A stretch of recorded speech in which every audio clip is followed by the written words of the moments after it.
ಇಂದು ನಮಗೆ ನೀಡಿದ ಬುದ್ಧಿವಂತಿಕೆ ಎಂಬ ಪ್ರಸಂಗದ ಶೀರ್ಷಿಕೆಯೊಂದಿಗೆ ಒಟ್ಟಿಗೆ ದೇವರ ವಾಕ್ಯವನ್ನು ಅಧ್ಯಯಿಸೋಣ. ಕೀರ್ತನೆಗಳು ಅಧ್ಯಾಯ 14ರಲ್ಲಿ ದೇವರ ವಾಕ್ಯವನ್ನು ನೋಡೋಣ.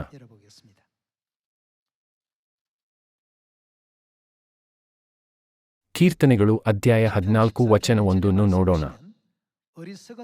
ದುರ್ಮತಿಗಳು ಏನು ಹೇಳುತ್ತಾರೆ? ದೇವರಿಲ್ಲವೆಂದು ಮನಸ್ಸಿನಲ್ಲಿ ಅಂದುಕೊಳ್ಳುತ್ತಾರೆ. ಮೂರ್ಖ ಜನರು ದೇವರು ಇಲ್ಲ ಎಂದು ಹೇಳುತ್ತಾರೆ.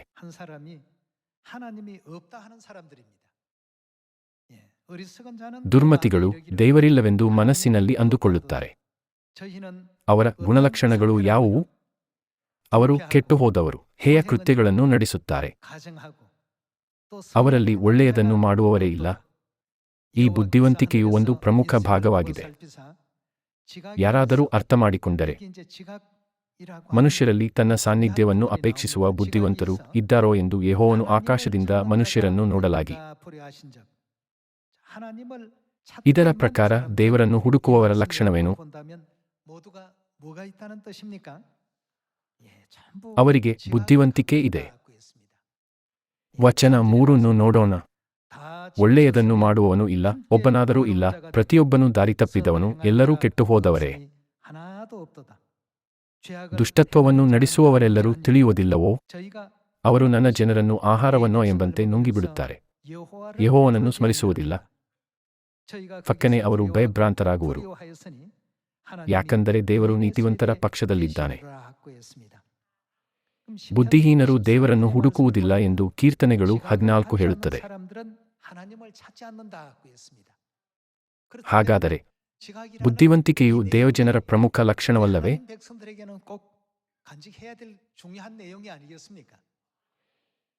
ಬುದ್ಧಿಹೀನರು ದೇವರಿಲ್ಲ ಎಂದು ಭಾವಿಸುತ್ತಾರೆ.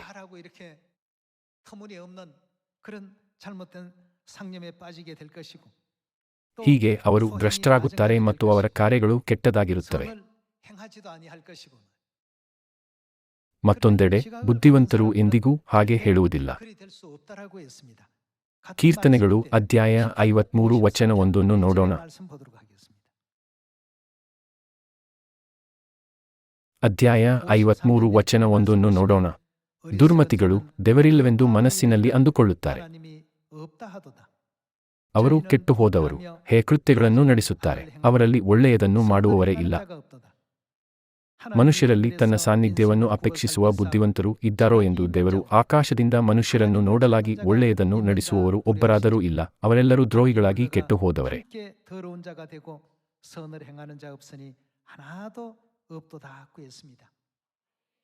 ಇದು ಭೂಮಿಯ ಪ್ರಸ್ತುತ ಸ್ಥಿತಿಯಾಗಿದೆ. ಆದರೆ ಬುದ್ಧಿವಂತರು ದೇವರನ್ನು ಹುಡುಕುತ್ತಾರೆ. ಬುದ್ಧಿವಂತರು ತಂದೆಯ ಕಾಲದಲ್ಲಿ ದೇವರಾದ ಯೆಹೋವನನ್ನು, ಮಗನ ಕಾಲದಲ್ಲಿ ಯೇಸು ಕ್ರಿಸ್ತನನ್ನು ಮತ್ತು ಪವಿತ್ರಾತ್ಮನ ಕಾಲದಲ್ಲಿ ಆತ್ಮನು ಮೊದಲಗಿತ್ತಿಯನ್ನು ಹುಡುಕುತ್ತಾರೆ. ಅವರು ದೇವರ ನಿಜವಾದ ಜನರು.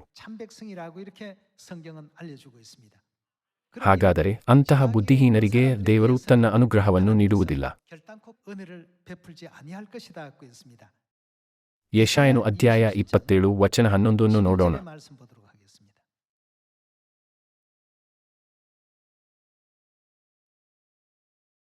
ಅಲ್ಲಿನ ರೆಂಬೆಗಳು ಒಣಗಿ ಮುರಿದು ಹೋಗುವವು, ಹೆಂಗಸರು ಬಂದು ಬೆಂಕಿ ಹಚ್ಚಿ ಉರಿಸುವರು. ಆ ಪ್ರಜೆಯು ಅವರಿಗೆ ಏನು ಕೊರತೆಯಿದೆ? ಬುದ್ಧಿಹೀನವಾದದ್ದೇ ಸರಿ. ಆದಕಾರಣ ಸೃಷ್ಟಿಸಿದಾತನು ಅದನ್ನು ಕರುಣಿಸನು, ನಿರ್ಮಿಸಿದಾತನು ಅದಕ್ಕೆ ದಯೆ ತೋರಿಸನು.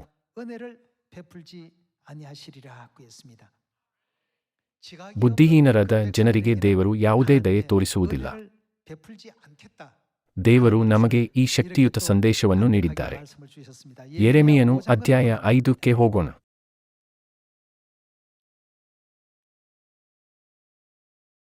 ಯೆರೆಮೀಯನು ಅಧ್ಯಾಯ 5 ವಚನ 20. ಯಾಕೋಬ ಮನೆತನದೊಳಗೆ ಇದನ್ನು ಸಾರಿರಿ, ಯೆಹೂದದಲ್ಲಿ ಹೀಗೆ ಪ್ರಕಟಿಸಿರಿ.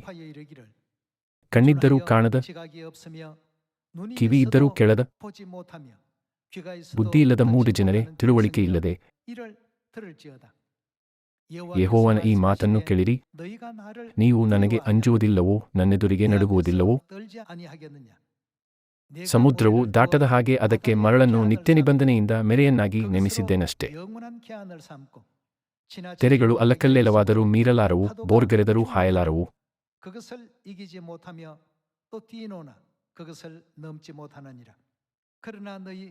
ಈ ಜನರ ಹೃದಯವು ನನ್ನ ಅಧೀನ ತಪ್ಪಿ ತಿರುಗಿ ಬಿದ್ದಿದೆ. ಇವರು ನನ್ನ ಅಧೀನವನ್ನು ಮೀರಿ ಬಿಟ್ಟು ಹೋಗಿದ್ದಾರೆ. ಮುಂಗಾರು ಹಿಂಗಾರು ಅಂತೂ ಸಕಾಲದ ಮಳೆಯನ್ನು ದಯಪಾಲಿಸಿ ಸುಗ್ಗಿಯ ಕ್ಲುಪ್ತವಾರಗಳನ್ನು ನಮಗಾಗಿ ಪ್ರತ್ಯೇಕಪಡಿಸುವ ನಮ್ಮ ದೇವರಾದ ಯೆಹೋವನಲ್ಲಿ ಭಯಭಕ್ತಿ ಇಡೋಣ ಎಂದು ಮನದಲ್ಲಿ ಅಂದುಕೊಳ್ಳುವುದಿಲ್ಲ. ನಿಮ್ಮ ಅಪರಾಧಗಳು ಇವುಗಳನ್ನು ತಪ್ಪಿಸಿಬಿಟ್ಟಿವೆ, ನಿಮ್ಮ ಪಾಪಗಳು ನಿಮಗೆ ಮೇಲನ್ನು ತಡೆದಿವೆ. ಅವರ ಪಾಪಗಳು ಅವರಿಗೆ ಮೇಲನ್ನು ತಡೆದಿವೆ. ಅದು ಏಕೆ? ವಚನ 21ರ ಪ್ರಕಾರ ಈ ರೀತಿಯ ಫಲಿತಾಂಶವು ಬುದ್ಧಿಹೀನರಿಗೆ ಬರುತ್ತದೆ.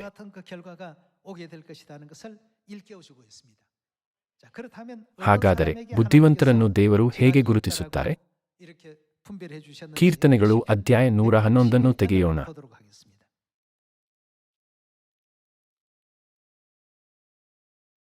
ಕೀರ್ತನೆಗಳು ಅಧ್ಯಾಯ 111 ವಚನ 9 ನೋಡೋಣ.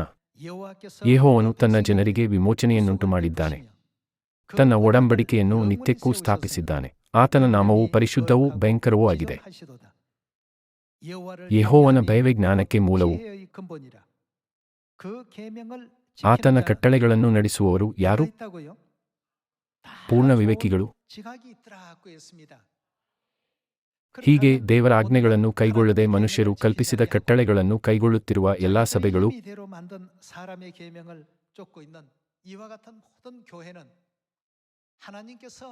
ದೇವರು ಒತ್ತಿ ಹೇಳುವ ವಿವೇಕವನ್ನು ಹೊಂದಿರುವುದಿಲ್ಲ.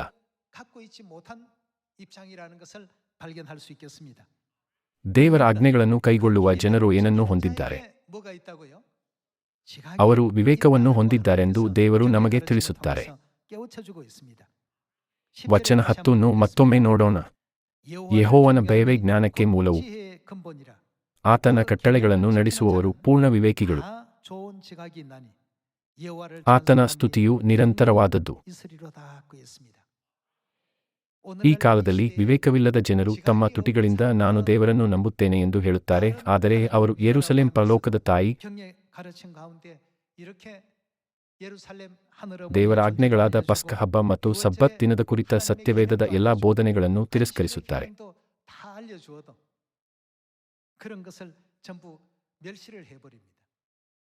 ದೇವರ ಆಜ್ಞೆಗಳನ್ನು ತಿರಸ್ಕರಿಸಿದರೆ ಆಗ ಅವರು ನಿಜವಾಗಿ ಯಾರನ್ನು ತಿರಸ್ಕರಿಸುತ್ತಾರೆ? ಅವರು ದೇವರನ್ನು ತಿರಸ್ಕರಿಸುತ್ತಿದ್ದಾರೆ. ಸಮಾಧಾನದ ಜೀವನಕ್ಕಾಗಿ ರಾಜನು ನಿಯಮವನ್ನು ಸ್ಥಾಪಿಸಿದನೆಂದು ಹೇಳೋಣ.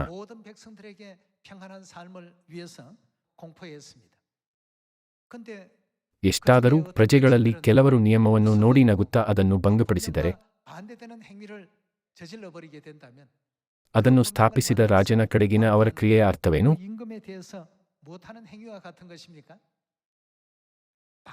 ದಾನಿಯೇಲನು ಅಧ್ಯಾಯ 9ರಲ್ಲಿ ಇದನ್ನು ದೇವರ ವಿರುದ್ಧ ತಿರುಗಿ ಬೀಳುವ ಕ್ರಿಯೆಯೆಂದು ವಿವರಿಸಲಾಗಿದೆ. ಈ ಕಾರಣದಿಂದಲೇ ಕರ್ತನ ಭಯವೇ ಜ್ಞಾನಕ್ಕೆ ಮೂಲವು ಎಂದು ಬರೆಯಲಾಗಿದೆ. ದೇವರಿಗೆ ಭಯಪಡುವವರು ಯಾರು? ಅವರು ದೇವರ ಆಜ್ಞೆಗಳನ್ನು ಹಿಂಬಾಲಿಸುವವರು. ಅವರ ಬಳಿ ಏನಿದೆ? ಅವರಿಗೆ ಪೂರ್ಣ ವಿವೇಕ ಇದೆ. ಇಂದು ಈ ಜನರು ಯಾರು ಎಂದು ಕಂಡುಹಿಡಿಯೋಣ. ನಾವು ಪ್ರಕಟಣೆ ಅಧ್ಯಾಯ 12 ವಚನ 17 ತೆಗೆಯೋಣ.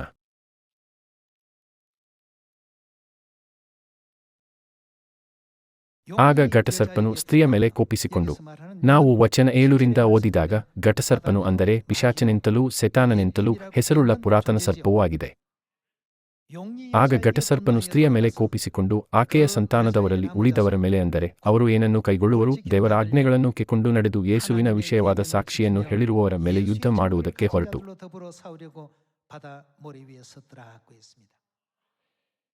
ದೇವರು ತನ್ನ ಆಜ್ಞೆಗಳನ್ನು ಕೈಗೊಳ್ಳುವವರ ಕುರಿತು ಏನು ಹೇಳುತ್ತಾರೆ? ಪ್ರತಿ ಕಾಲದಲ್ಲಿ ಅವರು ದೇವರು ನೀಡಿದ ವಿವೇಕವನ್ನು ಹೊಂದಿದ್ದಾರೆ. ಈ ವಿವೇಕವನ್ನು ನಾವು ಹೊಂದಿರಬೇಕು. ನಾವು ಅದನ್ನು ಜ್ಞಾನ ಎಂದು ಭಾವಿಸಿದರೆ ಅದನ್ನು ಅರ್ಥಮಾಡಿಕೊಳ್ಳಲು ಸುಲಭವಾಗುತ್ತದೆ. ದೇವರನ್ನು ಅಂಗೀಕರಿಸುವ ಮತ್ತು ಅವರಲ್ಲಿ ದೃಢವಾದ ನಂಬಿಕೆಯನ್ನು ಹೊಂದಿರುವವರಿಗೆ ಪೂರ್ಣ ವಿವೇಕವನ್ನು ನೀಡುವುದಾಗಿ ದೇವರು ವಾಗ್ದಾನ ಮಾಡಿದ್ದಾರೆ.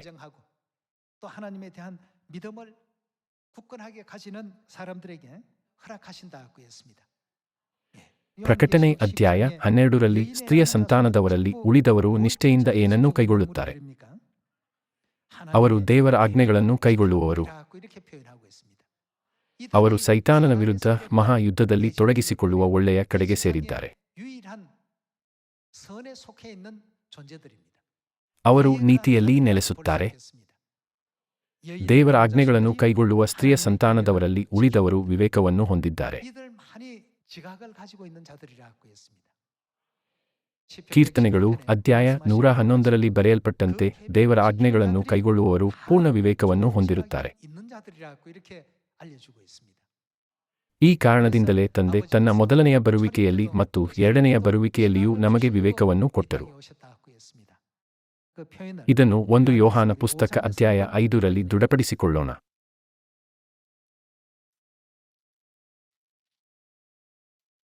1 ಯೋಹಾನನು ಅಧ್ಯಾಯ 5 ವಚನ 18.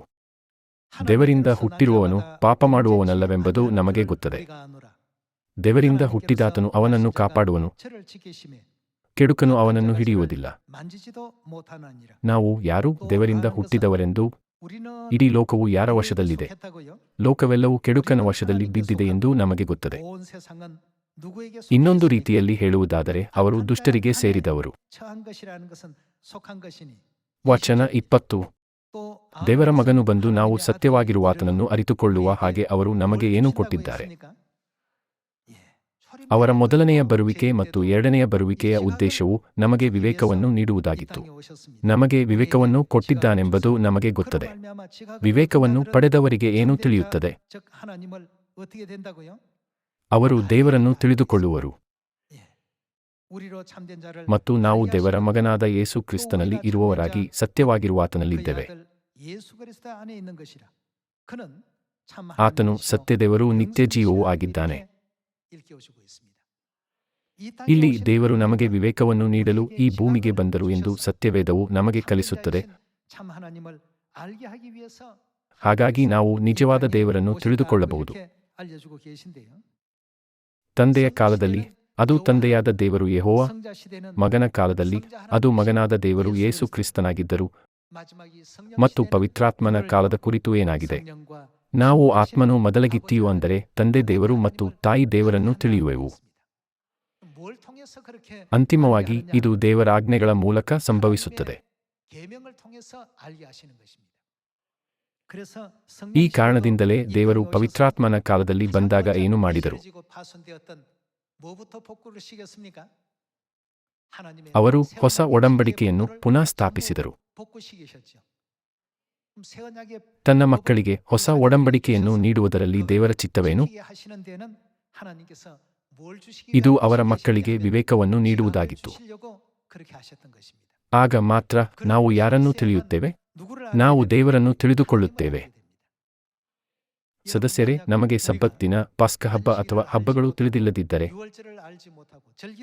ಯೆಶಾಯ ಅಧ್ಯಾಯ 25ರಲ್ಲಿ ಬರೆದಿರುವ ಆ ದಿನದಲ್ಲಿ ಜನರು ಆಹಾ, ಈತನೇ ನಮ್ಮ ದೇವರು ಎಂದು ಹೇಳುವ ವಾಕ್ಯಗಳನ್ನು ನಾವು 1000 ಬಾರಿ ಓದಿದರೂ ಆ ವಚನವನ್ನು ಅರ್ಥಮಾಡಿಕೊಳ್ಳಬಹುದಿತ್ತೆ?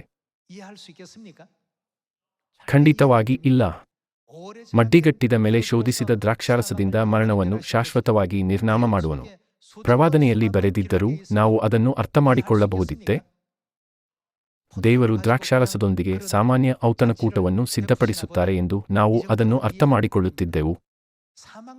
ಮರಣವನ್ನು ಶಾಶ್ವತವಾಗಿ ನಿರ್ನಾಮ ಮಾಡಲು ದೇವರು ಯಾವ ದ್ರಾಕ್ಷಾರಸವನ್ನು ಬಳಸುತ್ತಾರೆಂದು ನಮಗೆ ಅರ್ಥವಾಗದಿದ್ದರೆ, ರಹಸ್ಯ ರಾಜವಂಶದ ತನಿಖೆಗಾರನ ಚಿಹ್ನೆಯು ಪ್ರಕಟಗೊಂಡಿದ್ದರೂ, ಇನ್ನೊಂದು ರೀತಿಯಲ್ಲಿ ಹೇಳುವುದಾದರೆ ಹೊಸ ಒಡಂಬಡಿಕೆಯ ಪಸ್ಕ ಹಬ್ಬ ಪ್ರಕಟಗೊಂಡಿದ್ದರೂ ಇದು ಯಾವುದಕ್ಕಾಗಿ ಎಂದು ನಾವು ಯೋಚಿಸುತ್ತಿದ್ದೆವು.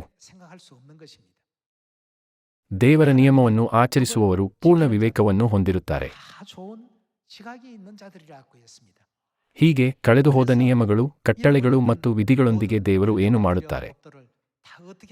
ನಮಗಾಗಿ ಅವುಗಳನ್ನು ಪುನಃ ಸ್ಥಾಪಿಸಲು ಅವರು ಈ ಭೂಮಿಗೆ ಬರುತ್ತಾರೆ.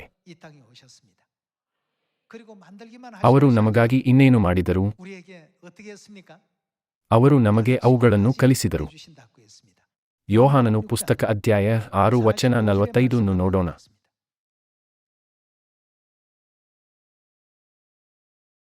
ಅಧ್ಯಾಯ 6 ವಚನ 45ರಲ್ಲಿ ಯೇಸು ಹೀಗೆಂದು ಹೇಳಿದರು. ಅವರೆಲ್ಲರೂ ಯಾರಿಂದ ಕಲಿಸಲ್ಪಡುತ್ತಾರೆ? ದೇವರಿಂದ ಶಿಕ್ಷಿತರಾಗಿರುವರು ಎಂದು ಪ್ರವಾದಿಗಳ ಗ್ರಂಥದಲ್ಲಿ ಬರೆದಿದೆ.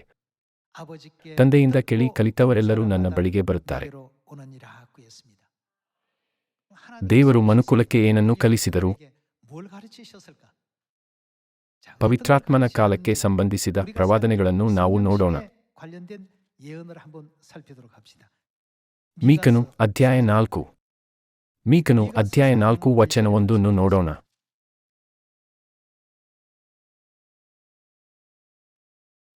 ಅಂತ್ಯಕಾಲದಲ್ಲಿ ಇನ್ನೊಂದು ರೀತಿಯಲ್ಲಿ ಹೇಳುವುದಾದರೆ, ಕಡೆ ದಿನದಲ್ಲಿ ಯೆಹೋವನ ಮಂದಿರದ ಬೆಟ್ಟವು ಎಲ್ಲ ಗುಡ್ಡಬೆಟ್ಟಗಳಿಗಿಂತ ಉನ್ನತೋನ್ನತವಾಗಿ ಬೆಳೆದು ನೆಲೆಗೊಳ್ಳುವುದು. ಆಗ ಜನಾಂಗಗಳು ಅದರ ಕಡೆಗೆ ಪ್ರವಾಹಗಳಂತೆ ಬರುವವು. ಹೊರಟು ಬಂದ ಬಹು ದೇಶಗಳವರು, ಬನ್ನಿರಿ ಯೆಹೋವನ ಪರ್ವತಕ್ಕೆ, ಯಾಕೋಬ್ಯರ ದೇವರ ಮಂದಿರಕ್ಕೆ ಹೋಗೋಣ. ಆತನು ತನ್ನ ಮಾರ್ಗಗಳ ವಿಷಯವಾಗಿ ನಮಗೆ ಬೋಧನೆ ಮಾಡುವನು. ಯೋಹಾನನು ಅಧ್ಯಾಯ 6 ವಚನ 45ರಲ್ಲಿ ಹೀಗೆಂದು ಬರೆಯಲಾಗಿದೆ. ಅವರೆಲ್ಲರೂ ದೇವರಿಂದ ಶಿಕ್ಷಿತರಾಗಿರುವರು ಎಂದು ಪ್ರವಾದಿಗಳ ಗ್ರಂಥದಲ್ಲಿ ಬರೆದಿದೆ. ಇದನ್ನು ಈಗಾಗಲೇ ಪ್ರವಾದಿಸಲಾಗಿದೆ. ಪ್ರವಾದಿಗಳ ಅನೇಕ ದಾಖಲೆಗಳಲ್ಲಿ ಮೀಕನು ಅಧ್ಯಾಯ 4 ಆತನು ತನ್ನ ಮಾರ್ಗಗಳ ವಿಷಯವಾಗಿ ನಮಗೆ ಬೋಧನೆ ಮಾಡುವನು ಎಂದು ಹೇಳುತ್ತದೆ. ನಾವು ಆತನ ದಾರಿಗಳಲ್ಲಿ ನಡೆಯುವೆವು ಎಂದು ಹೇಳುವರು. ನಾವು ವಿಧೇಯರಾಗಬೇಕಾದ ಮಾರ್ಗಗಳನ್ನು ದೇವರು ನಮಗೆ ಕಲಿಸುತ್ತಾರೆ. ಇದಲ್ಲದೆ ಚೀಯೋನಿನಿಂದ ಏನು ಹೊರಡುತ್ತದೆ? ಏಕೆಂದರೆ ಚೀಯೋನಿನಿಂದ ಧರ್ಮೋಪದೇಶವು, ಯೆರೂಸಲೇಮಿನಿಂದ ಯೆಹೋವನ ವಾಕ್ಯವೂ ಹೊರಡುವವು. ಮೋಶೆಯ ನಿಯಮವು ಸೀನಾಯಿ ಬೆಟ್ಟದಿಂದ ಹೊರಡಿತು. ಹಾಗಾದರೆ ಚೀಯೋನಿಂದ ಯಾವ ನಿಯಮವು ಹೊರಡುತ್ತದೆ? ಇದು ಕ್ರಿಸ್ತನ ನಿಯಮವಾಗಿದೆ, ಹೊಸ ಒಡಂಬಡಿಕೆಯ ನಿಯಮ. ಮತ್ತು ಅವರು ನಮಗೆ ತನ್ನ ಮಾರ್ಗಗಳನ್ನು ಕಲಿಸಿದಾಗ ನಾವು ಆತನ ಮಾರ್ಗಗಳಲ್ಲಿ ನಡೆಯಬೇಕು.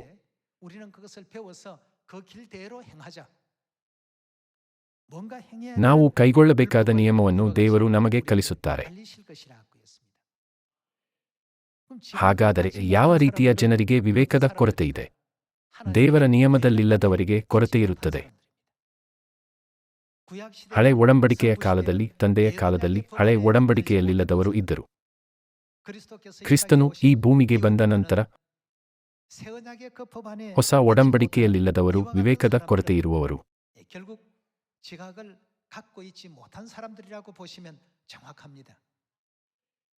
ಆದ್ದರಿಂದ ಕುರಿ ವೇಷ ಹಾಕಿಕೊಂಡು ದೇವರ ಆಜ್ಞೆಗಳನ್ನು ಅನುಸರಿಸದಿರುವವರು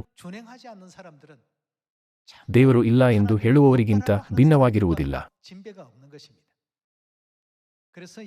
ಯೇಸು ಮತ್ತಾಯನು ಅಧ್ಯಾಯ 15ರಲ್ಲಿ ಈ ಜನರು ಮಾತಿನಿಂದ ನನ್ನನ್ನು ಸನ್ಮಾನಿಸುತ್ತಾರೆ, ಆದರೆ ಅವರ ಮನಸ್ಸು ನನಗೆ ದೂರವಾಗಿದೆ ಎಂದು ಹೇಳಿದರು. ಅವರ ಆರಾಧನೆ ವ್ಯರ್ಥವಾಗಿದೆ ಎಂದು ತಿಳಿಸಿದರು. ನಾಶವಾದ ಹೊಸ ಒಡಂಬಡಿಕೆಯನ್ನು ದೇವರು ಪುನಃ ಸ್ಥಾಪಿಸದಿದ್ದರೆ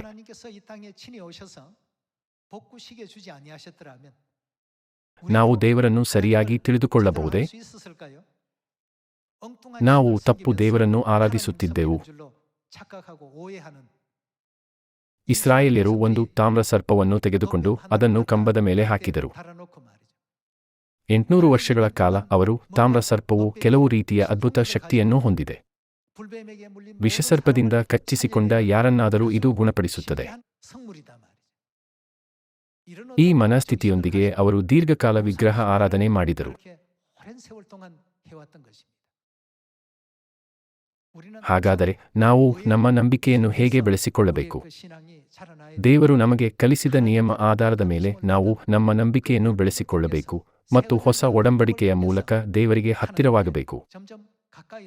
ಹೊಸ ಒಡಂಬಡಿಕೆಯಿಲ್ಲದೆ ನಾವು ದೇವರನ್ನು ತಿಳಿದುಕೊಳ್ಳಬಹುದೇ? ಗಲಾತ್ಯದವರಿಗೆ ಅಧ್ಯಾಯ 3 ವಚನ 23 ನೋಡೋಣ.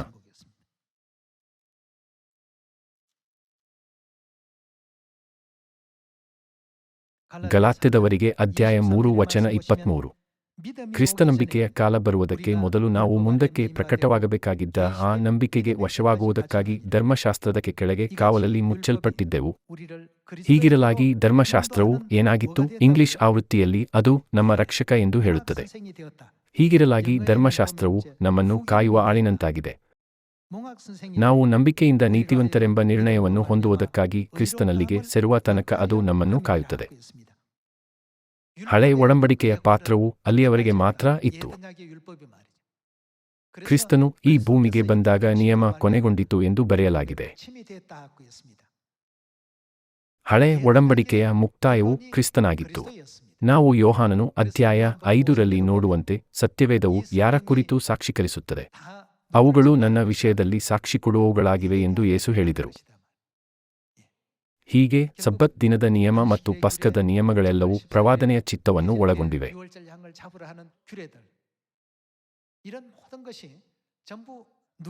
ಯಾರ ತ್ಯಾಗದ ರಕ್ತವನ್ನು ಪ್ರಕಟಪಡಿಸಬೇಕು? ಈ ನಿಯಮಗಳನ್ನು ಯೇಸು ಕ್ರಿಸ್ತನು ನೆರವೇರಿಸಲಿಲ್ಲವೇ?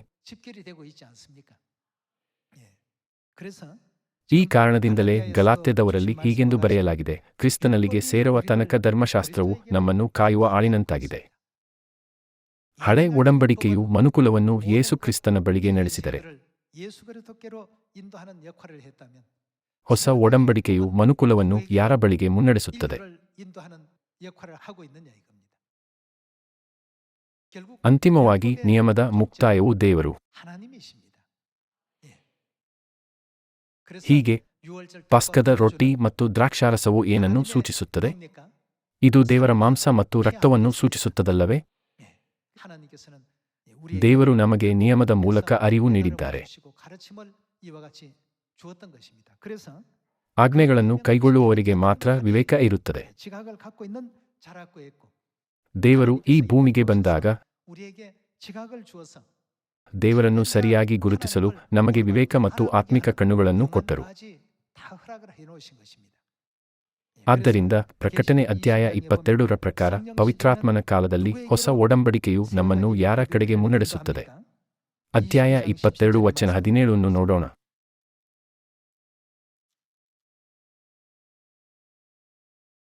ಪ್ರಕಟಣೆ ಅಧ್ಯಾಯ 22 ವಚನ 17 ನೋಡೋಣ. ಆತ್ಮನು ಮದಲಗಿತ್ತಿಯು ಬಾ ಅನ್ನುತ್ತಾರೆ. ಕೇಳುವವನು ಬಾ ಅನ್ನಲಿ, ಬಾಯಾರಿದವನು ಬರಲಿ, ಇಷ್ಟವುಳ್ಳವನು ಜೀವಜಲವನ್ನು ಕ್ರಯವಿಲ್ಲದೆ ತೆಗೆದುಕೊಳ್ಳಲಿ. ಹಾಗಾದರೆ ಆತ್ಮನು ಮತ್ತು ಮದಲಗಿತ್ತಿಯನ್ನು ಗುರುತಿಸಲು ನಾವು ಏನನ್ನು ತಿಳಿದಿರಬೇಕು? ನಾವು ದೇವರ ಆಜ್ಞೆಗಳನ್ನು ತಿಳಿದಿರಬೇಕು. ನಿಯಮವು ನಮ್ಮನ್ನು ಕ್ರಿಸ್ತನ ಬಳಿಗೆ ಮುನ್ನಡೆಸುವ ಕಾಯುವ ಆಳಿನಂತೆ ಕಾರ್ಯನಿರ್ವಹಿಸುತ್ತದೆಯೋ ಹಾಗೆ ಆಜ್ಞೆಗಳು ದೇವರನ್ನು ತಿಳಿದುಕೊಳ್ಳಲು ನಮ್ಮನ್ನು ಮುನ್ನಡೆಸುವ ಮೆಟ್ಟಿಲುಗಳಾಗಿ ಕಾರ್ಯನಿರ್ವಹಿಸುತ್ತವೆ. ಹೊಸ ಒಡಂಬಡಿಕೆಯು ಹಳೆ ಒಡಂಬಡಿಕೆಯಂತೆ ನಮ್ಮನ್ನು ದೇವರ ಬಳಿಗೆ ಮುನ್ನಡೆಸುವ ಪಾತ್ರವನ್ನು ವಹಿಸುತ್ತದೆ. ಪಸ್ಕದ ಕುರಿತು ನಮಗೆ ತಿಳಿದಿಲ್ಲದಿದ್ದರೆ ಯೆಶಾಯನು ಅಧ್ಯಾಯ 25 ವಚನ 4ರಲ್ಲಿ ಏನು ಬರೆಯಲಾಗಿದೆ ಎಂಬುದನ್ನು ನಾವು ಅರ್ಥಮಾಡಿಕೊಳ್ಳುತ್ತೇವೆಯೇ? ಮಡ್ಡಿಗಟ್ಟಿದ ದ್ರಾಕ್ಷಾರಸದ ಮೂಲಕ ಮರಣವನ್ನು ಶಾಶ್ವತವಾಗಿ ನಿರ್ನಾಮ ಮಾಡುವವರು ನಮ್ಮ ದೇವರು. ನಾವು ಆ ದೃಶ್ಯವನ್ನು ಅರ್ಥಮಾಡಿಕೊಳ್ಳುತ್ತೇವೆಯೇ? ಅದನ್ನು ಎಂದಿಗೂ ಅರ್ಥಮಾಡಿಕೊಳ್ಳಲಾಗುವುದಿಲ್ಲ. ಪಸ್ಕದಂದು ಯೇಸು ತನ್ನ ಶಿಷ್ಯರಿಗೆ, ಈ ರೊಟ್ಟಿಯು ನನ್ನ ದೇಹವಾಗಿದೆ ಮತ್ತು ಈ ಪಾತ್ರೆಯು ಹೊಸ ಒಡಂಬಡಿಕೆಯ ನನ್ನ ರಕ್ತ ಎಂದು ಹೇಳಿದರು. ನಾವು ಇದನ್ನು ಎಂದಿಗೂ ಅರ್ಥಮಾಡಿಕೊಳ್ಳುವುದಿಲ್ಲ. ಇದಲ್ಲದೆ ಯೋಹಾನ ಅಧ್ಯಾಯ 6 ವಚನ 53 ಮತ್ತು 54ರಲ್ಲಿರುವ ವಾಕ್ಯಗಳನ್ನು ನಾವು ಎಂದಿಗೂ ಅರ್ಥಮಾಡಿಕೊಳ್ಳುವುದಿಲ್ಲ. ನನ್ನ ಮಾಂಸವನ್ನು ತಿಂದು ನನ್ನ ರಕ್ತವನ್ನು ಕುಡಿಯುವವನು ನಿತ್ಯ ಜೀವವನ್ನು ಹೊಂದಿದ್ದಾನೆ ಮತ್ತು ನಾನು ಅವನನ್ನು ಕಡೇ ದಿನದಲ್ಲಿ ಎಬ್ಬಿಸುವೆನು. ಏದೆನ್ ತೋಟದಲ್ಲಿ ಜೀವವೃಕ್ಷವು ನಿತ್ಯ ಜೀವವನ್ನು ನೀಡುತ್ತದೆ. ಆದರೆ ಯೋಹಾನ ಸುವಾರ್ತೆಯಲ್ಲಿ ತನ್ನ ಮಾಂಸ ಮತ್ತು ರಕ್ತವನ್ನು ತಿನ್ನುವವನು ಪಸ್ಕ ಹಬ್ಬವನ್ನು ಆಚರಿಸುತ್ತಾನೆ ಎಂದು ಯೇಸು ನಮಗೆ ಕಲಿಸಿದರು. ಈ ಸಂಬಂಧವನ್ನು ಛಾಯೆ ಮತ್ತು ಸತ್ಯತ್ವವೆಂದು ನಾವು ಹೇಗೆ ಅರ್ಥಮಾಡಿಕೊಳ್ಳಬಹುದು? ನಾವು ಪಸ್ಕ ಹಬ್ಬದ ಕುರಿತು ಕಲಿತಿದ್ದರಿಂದ ಇವೆಲ್ಲವೂ ಅರ್ಥವಾಗಬೇಕಲ್ಲವೇ? ಹಬ್ಬಗಳನ್ನು ಆಚರಿಸುವ ಚೀಯೋನಿನಲ್ಲಿ ನಾವಿದ್ದೇವೆ ಎಂಬುದನ್ನು ನಾವು ಅರ್ಥಮಾಡಿಕೊಳ್ಳಬಹುದಲ್ಲವೇ? ಎಷ್ಟಾದರೂ ಜನರು ಹಬ್ಬಗಳನ್ನು ಅಥವಾ ದೇವರ ಆಜ್ಞೆಗಳನ್ನು ಕೈಗೊಳ್ಳುವುದಿಲ್ಲ. ಹೀಗೆ ಅವರು ವಿವೇಕವನ್ನು ಹೇಗೆ ಹೊಂದಬಹುದು? ಅವರು ದೇವರನ್ನು ಗುರುತಿಸಲು ಆತ್ಮಿಕ ಕಣ್ಣುಗಳನ್ನು ಎಂದಿಗೂ ಹೊಂದಿರುವುದಿಲ್ಲ. ಆದ್ದರಿಂದ ಅವರ ಫಲಿತಾಂಶ ಏನಾಗುತ್ತದೆ? ಯೆಶಾಯನು ಪುಸ್ತಕ ಅಧ್ಯಾಯ 29 ವಚನ 11 ನೋಡೋಣ.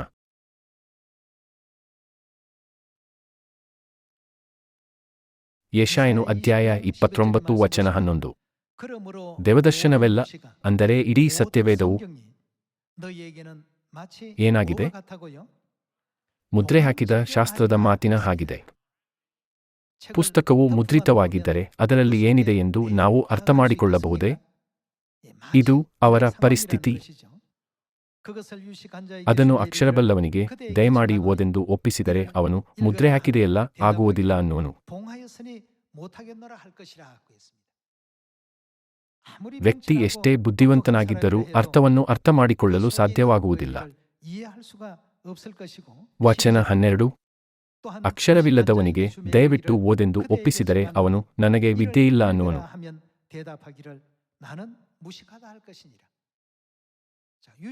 ಯಾರಾದರೂ ಓದಿದರೂ ಅಥವಾ ಇಲ್ಲದಿದ್ದರೂ ಅವರು ಸತ್ಯವೇದದಲ್ಲಿ ಅಡಗಿರುವ ಸತ್ಯವನ್ನು ಅರ್ಥಮಾಡಿಕೊಳ್ಳಲು ಸಾಧ್ಯವಿಲ್ಲ.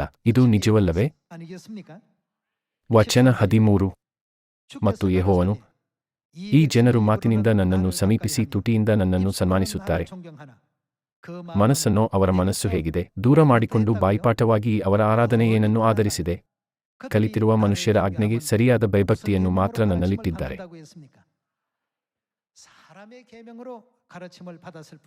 ಇದು ಒಂದು ಪ್ರಮುಖ ಅಂಶವಾಗಿದೆ. ದೇವರ ಆಜ್ಞೆಗಳಿಂದ ಕಲಿಸಲ್ಪಟ್ಟವರು ದೇವರನ್ನು ಗುರುತಿಸಲು ಉತ್ತಮ ವಿವೇಕವನ್ನು ಹೊಂದಿದ್ದಾರೆ. ವಚನ 14ರಲ್ಲಿ ಮನುಷ್ಯರ ಕಟ್ಟಳೆಗಳನ್ನು ಅನುಸರಿಸಲು ಕಲಿತಿರುವವರಿಗೆ ಏನಾಗುವುದೆಂದು ನೋಡೋಣ. ಹೀಗಿರುವುದರಿಂದ ನಾನು ಈ ಜನರ ಮಧ್ಯದಲ್ಲಿ ಅಧಿಕಾಶ್ಚರ್ಯವೂ ಅದ್ಭುತವೂ ಆದ ಕಾರ್ಯವನ್ನು ಇನ್ನೂ ಮಾಡುವೆನು. ಇನ್ನೊಂದು ರೀತಿಯಲ್ಲಿ ಹೇಳುವುದಾದರೆ ಇದು ಬಹಳ ವಿಚಿತ್ರವಾದದ್ದು. ಇವರ ಜ್ಞಾನಿಗಳ ಜ್ಞಾನವು, ಅವರ ಜ್ಞಾನವು ಏನಾಗುವುದು? ಅಳಿಯುವುದು. ವಿವೇಕಿಗಳ ವಿವೇಕವು ಏನಾಗುವುದು? ಅಡಗುವುದು ಎಂದು ಹೇಳಿದನು. ಇಂದು ಅವರ ಆತ್ಮಿಕ ಸ್ಥಿತಿಯಿಂದಾಗಿ ಸತ್ಯವೇದವನ್ನು ನೋಡುತ್ತಿದ್ದರೂ ಸಹ ಅವರು ಪಸ್ಕ ಹಬ್ಬ, ಎರಡನೇ ಬರುವಿಕೆಯ ಕ್ರಿಸ್ತ ಅಥವಾ ಪರಲೋಕದ ತಾಯಿಯನ್ನು ನೋಡಲಾಗುವುದಿಲ್ಲ.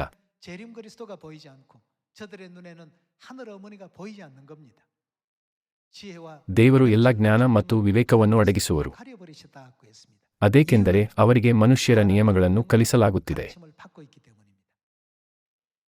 ನಾವು ಎಷ್ಟು ಅದೃಷ್ಟವಂತರು! ಅವರು ತನ್ನ ಮಾರ್ಗಗಳ ವಿಷಯವಾಗಿ ಬೋಧಿಸುವರು ಎಂಬ ಮೀಕನ ಪ್ರವಾದನೆಯ ಪ್ರಕಾರ ದೇವರು ಈ ಭೂಮಿಗೆ ಬಂದರು. ಹೊಸ ಒಡಂಬಡಿಕೆಯ ಮೂಲಕ ಪರಲೋಕದ ತಂದೆಯ ನಂತರ ಬರಲಿರುವ ಪರಲೋಕದ ತಾಯಿಯ ಕುರಿತು ನಮ್ಮನ್ನು ಜಾಗೃತಗೊಳಿಸುವರು. ಈ ಕಾರಣದಿಂದಲೇ ತಂದೆ ನಮಗೆ ಬೋಧನೆಯನ್ನು ಬಿಟ್ಟು ಹೋದರು.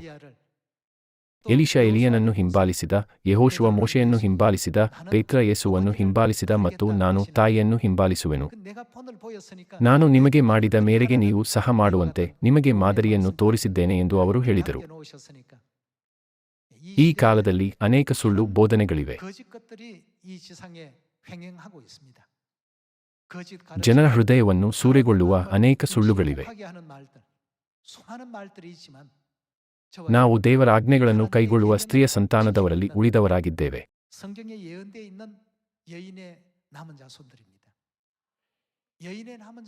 ಆದ್ದರಿಂದ ದೇವರು ನಮಗೆ ನೀಡಿದ ಉತ್ತಮ ವಿವೇಕದೊಂದಿಗೆ ಕೊನೆಯವರೆಗೂ ದೇವರ ಆಜ್ಞೆಗಳನ್ನು ಕೈಗೊಳ್ಳೋಣ ಮತ್ತು ತಂದೆ ಮತ್ತು ತಾಯಿಯನ್ನು ಸರಿಯಾಗಿ ಗುರುತಿಸೋಣ. ಹಾಗಾಗಿ ನಾವು ಪರಲೋಕ ರಾಜ್ಯದಲ್ಲಿ ಶಾಶ್ವತವಾಗಿ ಒಟ್ಟಿಗೆ ಇರುತ್ತೇವೆ.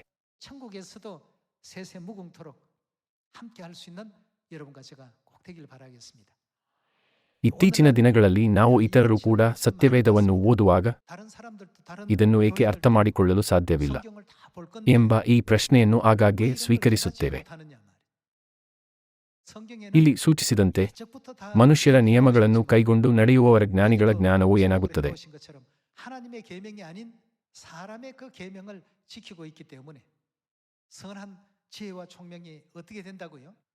ಇವರ ಜ್ಞಾನಿಗಳ ಜ್ಞಾನವು ಅಳಿಯುವುದು, ವಿವೇಕಿಗಳ ವಿವೇಕವು ಅಡಗುವುದು.